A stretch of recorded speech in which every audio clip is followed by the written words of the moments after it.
Out here with the Let's Ride group from Hill City. We're up here in the area between Castle Peak and Whitetail Peak. We're looking at some old cabins up here, and we start out at Castleton, Mystic, and we're going to head back through Castle Creek. My dog is stuck in snow. Angie, is that snow a little deep? Is that snow deep? Oh, yeah. It's hard, isn't it? Alright. I'm beginning to feel like a real estate agent showing these folks all these fixer-uppers. Yeah.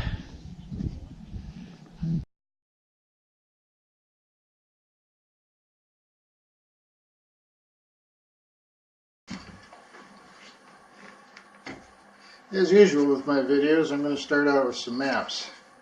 Two maps. Okay, one for north, one for south. I'm going to use the north map.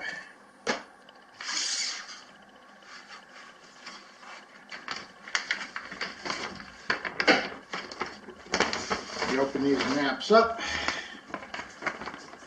you get east and west. Okay, got it right here. Spread it out on the kitchen table time. Alright, go back a little further if you're not too interested in what's going on far north. Okay, I'll give you a little orientation. This is Highway 385. Alright, otherwise known as the Black Hills Parkway.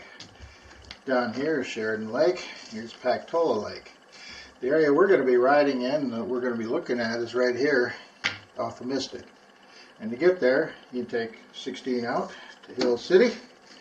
You go out Deerfield Road, and you'll hit Mystic Road right here. Deerfield Road turns, makes a sharp turn to the left. Mystic Road just goes straight. You follow that road up to there, and you get to Mystic. And we're going to park right there in the parking lot, and we'll be riding in this general area right here. Okay? So, with that in mind, let's get started. Overall, this is a pretty good ride. It covers most of the stuff you'd like to see in the Black Hills. It's got plenty of scenery. It's got some trails that are a little bit technical. It's got some historical sites. And it's basically a large loop that goes out and back. You park over at the Mickelson Trailhead in Mystic. Just go down Mystic Road for a short distance, and then you ride across this trail and you follow the trail up. This is fairly easy to follow. There aren't too many trail numbers you have to know. You stick on mostly main trails.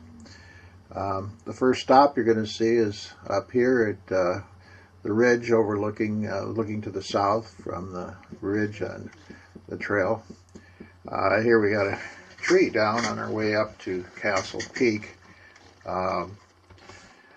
If you're traveling really early in the spring like we were, it doesn't hurt to have a chainsaw. If you're traveling with a group, one or two people with a chainsaw is probably enough. On this particular trip, we did have to cut logs twice. A lot of times if logs are down on the trail, you can just work your way around them. On this particular trail, since it was steep and there was drop-offs, we didn't have much choice but to open up the trail. When you get to the top of Castle Peak, this is the view you're going to see. This is a 360 panoramic view that I'm showing right now. You can locate most of the landmarks in the Black Hills from the top of Castle Peak. It's really well worth getting up there. The trail is a little bit rough. It is technical. We went up in the snow. A couple people had difficulty making it, including me. I couldn't make it all the way to the top because my tires are a little bit bald and the air was showing through, so I just didn't Didn't go really to the top. I walked the last 50 yards or so.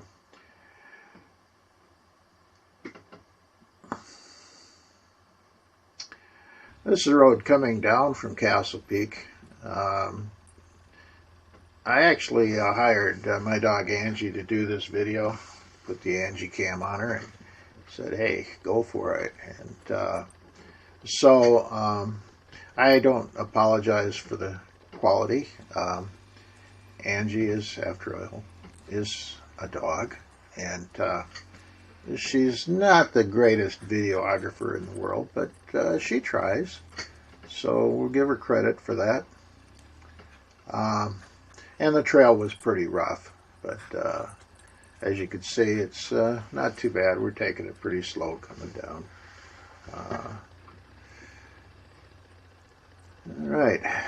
One of the other things you're going to see, this is an old mill.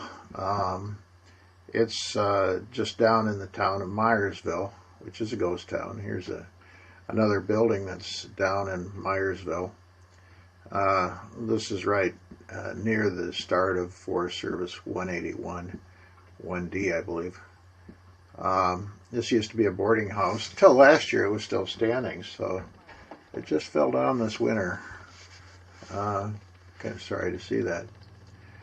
Once you cross Rochford Road, you go west on some pretty open trails over by the Lessing Ranch area, and you're likely to see wildlife. There's some folks coming down to an abandoned building we're going to take a look at here in a second.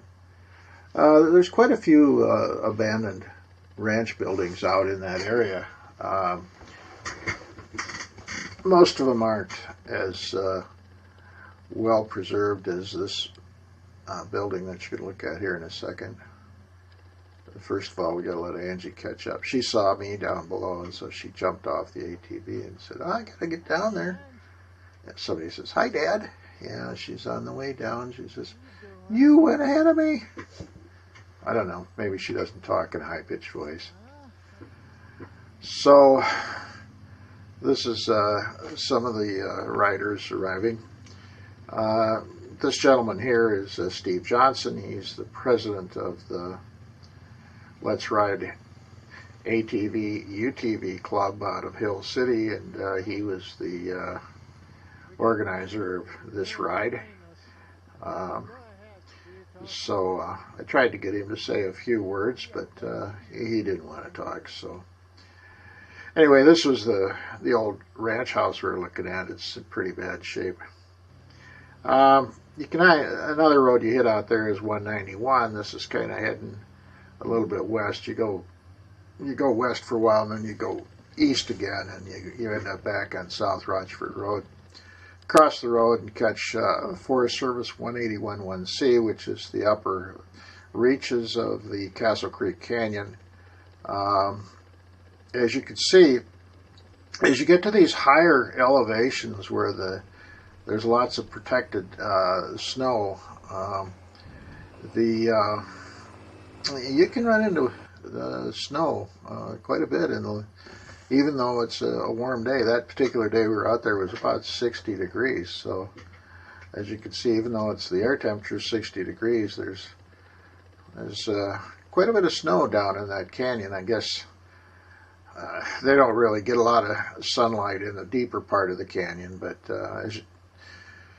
as you get down towards the end of the canyon, you get to the Lookout Mine. This is the mill building. It's all that's left now is a pile of logs, but the logs are very large, so it's worth stopping.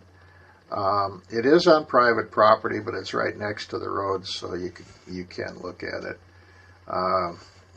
But I'm not sure where the private property begins and the road ends, but you can get pretty close to it and take a look at it.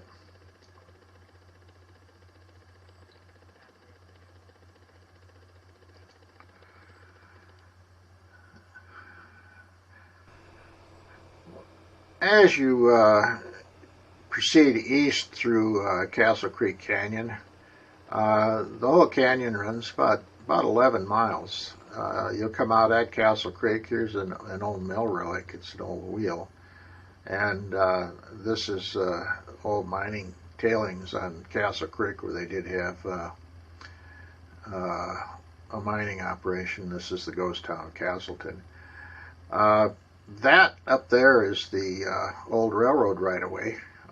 It's now the Mickelson Trail. So you basically follow this road back to Mystic. That's the ride. Hope you enjoyed it. If you do, like us. You can contact us at the address, the email address shown here. And again, once again, thanks for joining us. We really appreciate it. Bye.